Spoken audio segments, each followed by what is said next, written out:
Hi നമസ്കാരം. വാസ്തുവിദ്യത്തിൻ്റെ മറ്റൊരു അധ്യായത്തിലേക്ക് വീണ്ടും സ്വാഗതം.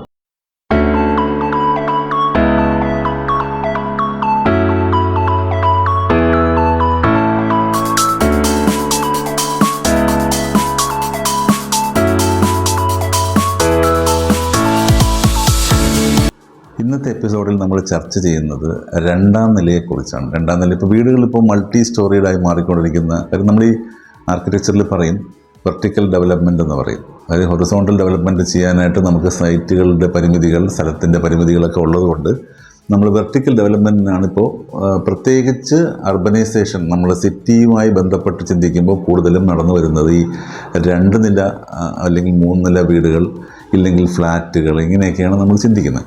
അപ്പോൾ ആ ഒരു ആംഗിളിൽ പറയുകയാണെങ്കിൽ രണ്ടാം നിലയുടെ വാസ്തു നോക്കുമ്പോൾ എന്തൊക്കെ ശ്രദ്ധിക്കണം എന്നുള്ളൊരു ചോദ്യം പലപ്പോഴും പലരും ചോദിക്കാറുണ്ട്. ഈ രണ്ടാം നിലയുടെ വാസ്തു, രണ്ടാം നിലയിൽ കണക്ക് നോക്കേണ്ട ആവശ്യമുണ്ടോ എന്ന് ചോദിക്കുന്നവരുണ്ട്. രണ്ടാം നിലയിൽ പൂജാമുറി കൊടുക്കാൻ പറ്റുമോ എന്ന് ചോദിക്കുന്നവരുണ്ട്.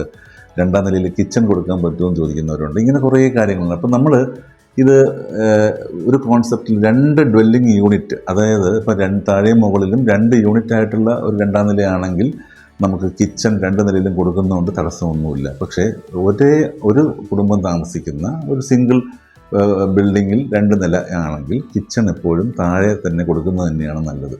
ഒന്ന്. രണ്ടാമത് പൂജാമുറിയുടെ കാര്യത്തിൽ അങ്ങനെ പ്രത്യേകിച്ചൊരു മാനദണ്ഡം ഇല്ല. കാര്യം പൂജാമുറി ഭൂമി സ്പർശമായിട്ട് താഴെ തന്നെ വരണമെന്ന് പറയുന്ന ചില കോൺസെപ്റ്റുകളുണ്ട്. പക്ഷേ അത് അത്രയും കാര്യമായി നമ്മൾ ചിന്തിക്കേണ്ട കാര്യമല്ല. കാര്യം എന്ന് വെച്ചാൽ ദൈവം എന്ന് പറയുന്നത് അപ്പോൾ അങ്ങനെ ഭൂമി സ്പർശിച്ച് മാത്രം നിൽക്കണം എന്നുള്ള ചിന്തയൊന്നും നമ്മൾ എടുക്കേണ്ട. ദൈവത്തിനെ നമ്മൾ റെസ്ട്രിക്റ്റ് ചെയ്യാനൊന്നും നമുക്ക് പറ്റില്ല. കാര്യം ദൈവത്തിനെ സംബന്ധിച്ചിടത്തോളം omni present and omni potent എന്ന് നമ്മൾ പറയും. എല്ലായിടത്തും തൂണിലും തുരുമ്പിലും ഉള്ളതാണ് ദൈവം. അങ്ങനെ വരുമ്പോൾ നമ്മൾ ആ ഒരു കാഴ്ചപ്പാടിൽ ചിന്തിച്ചാൽ മതി. പൂജാമുറി മുകളിലത്തെ നിലയിലായതുകൊണ്ട് യാതൊരുവിധ പ്രശ്നങ്ങളുമില്ല. ഇനി ശ്രദ്ധിക്കേണ്ട ഒരു കാര്യം, കന്നിമൂല മുകളിലത്തെ നിലയിൽ ഒഴിച്ചിടാൻ പാടില്ല. കന്നിമൂലം നമ്മൾ അവിടെ മുറി കെട്ടിത്തുടങ്ങേണ്ടത് തന്നെ അവിടെയാണ്. കന്നിമൂലയിൽ നമ്മൾ മുറി കെട്ടിത്തുടങ്ങണം. കന്നിമൂലയിലായിരിക്കണം ഒരു വീടിൻ്റെ വെയിറ്റ് ഏറ്റവും കൂടുതൽ കോൺസെൻട്രേറ്റ് ചെയ്യേണ്ടത്. അപ്പോൾ കന്നിമൂല ഭാഗത്ത് വെയിറ്റ് വരുന്ന രീതിയിലുള്ള കൺസ്ട്രക്ഷൻ, ഇപ്പോൾ എലിവേഷൻ സൈഡിൽ ചിന്തിക്കുമ്പോൾ പോലും വെയിറ്റ് കൂടുതൽ കന്നിമൂല ഭാഗത്ത് വരുന്ന രീതിയിൽ നമ്മൾ കോൺസെൻട്രേറ്റ് ചെയ്യുക.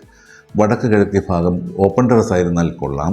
ഇനി വടക്ക് കിഴക്കേ ഭാഗത്ത് തന്നെ ഇപ്പോൾ ആർക്കിടെക്ചറിൽ നമ്മൾ എന്തെങ്കിലും ചെയ്യുന്നെങ്കിൽ ലോ എലിവേറ്റഡ് ആയിട്ട്, അതായത് പൊക്കം താഴ്ന്ന രീതിയിൽ നമ്മൾ അവിടെ വടക്ക് കിഴക്കേ ഭാഗത്തെക്കുറിച്ച് നമ്മൾ ചിന്തിക്കേണ്ടിയിരിക്കുന്നു. കണക്ക് നോക്കുന്ന കാര്യം പറയുമ്പോൾ കണക്കെന്ന് പറയുന്നത് ഞാൻ നേരത്തെ പറഞ്ഞിട്ടില്ലേ, ഒരു ഡിവൈൻ ജിയോമെട്രി അല്ലെങ്കിൽ ഒരു ഗോൾഡൻ റേഷ്യോ എന്നൊക്കെ നമ്മൾ പറയില്ലേ. അപ്പോൾ ജിയോമെട്രി സംബന്ധിച്ചിടത്തോളം അങ്ങനെ 1-ാം നിലയോ 2-ാം നിലയോ ഒന്നും പ്രത്യേകതയൊന്നുമില്ല. 2-ാം നിലയിലും നമ്മൾ ജിയോമെട്രി നോക്കിയാൽ വളരെ നല്ലതാണ്. ഇനിയിപ്പം 2-ാം നില കണക്കിലല്ല, 1-ാം നില നല്ല കൃത്യം കണക്കിലാണ് ചെയ്തിരിക്കുന്നതെന്നുണ്ടെങ്കിൽ ഒരു പ്രശ്നവുമില്ല. കാര്യം നമ്മുടെ ബേസ്മെൻറ്റിൻ്റെ ലെവലിൽ നിന്ന് ചിന്തിക്കുമ്പോൾ നമ്മുടെ ഭിത്തിപ്പുറം എന്ന് പറയുന്ന കോൺസെപ്റ്റിൽ നമ്മൾ ഗ്രൗണ്ട് ഫ്ലോർ മാത്രം എടുത്താലും മതി. പക്ഷേ 2-ാം നിലയിലൂടെ കണക്ക് നോക്കാൻ പറ്റിയാൽ അത് വളരെ നല്ലതായിരിക്കും. കാര്യം വളരെ ബുദ്ധിമുട്ടാണ് ചിലപ്പോൾ നമുക്ക് അങ്ങനെ കൊണ്ടുവരാനായിട്ട്. ചിലപ്പോൾ 2 മുറിയോ 1 മുറിയോ ഒക്കെ ആയിരിക്കും നമ്മൾ മുകളിൽ ചെയ്യുന്നത്.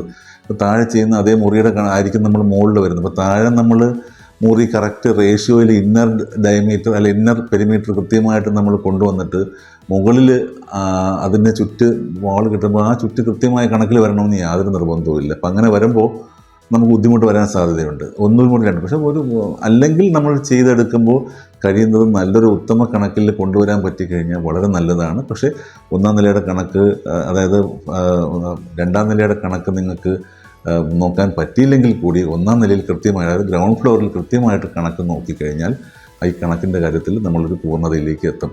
ഇത്രയുമാണ് നമ്മൾ 2-ാം നിലയിൽ ശ്രദ്ധിക്കേണ്ട കാര്യങ്ങൾ. പിന്നെ വെള്ളത്തിൻ്റെ ഫ്ലോ, നമ്മളെപ്പോഴും പറയുന്ന ചില കാര്യങ്ങളുണ്ട്. വാട്ടർ ഫ്ലോ എപ്പോഴും വടക്കോട്ടും കിഴക്കോട്ടും വെള്ളം ഒഴുകുന്ന രീതിയിൽ വേണം നമ്മൾ ഡ്രൈനേജ്, സ്ട്രോം വാട്ടർ ഡ്രെയിൻ, മഴവെള്ളം എപ്പോഴും മുകളിൽ നിന്ന് വീഴുന്നത് വടക്കോട്ടും കിഴക്കോട്ടും ഒഴുകുന്ന രീതിയിൽ വേണം അതിൻ്റെ ഡ്രോപ്പുകളും കാര്യങ്ങളൊക്കെ കൊടുക്കാൻ. അത് നമ്മൾ തെക്കോട്ടും പടിഞ്ഞാറോട്ടും ഒരു കാരണവശാലും ഒഴുകുന്ന രീതിയിൽ ചെയ്യാതിരിക്കുക. ഇത്രയും പറഞ്ഞുകൊണ്ട് ഈ വീഡിയോ ഇവിടെ അവസാനിപ്പിക്കുകയാണ്.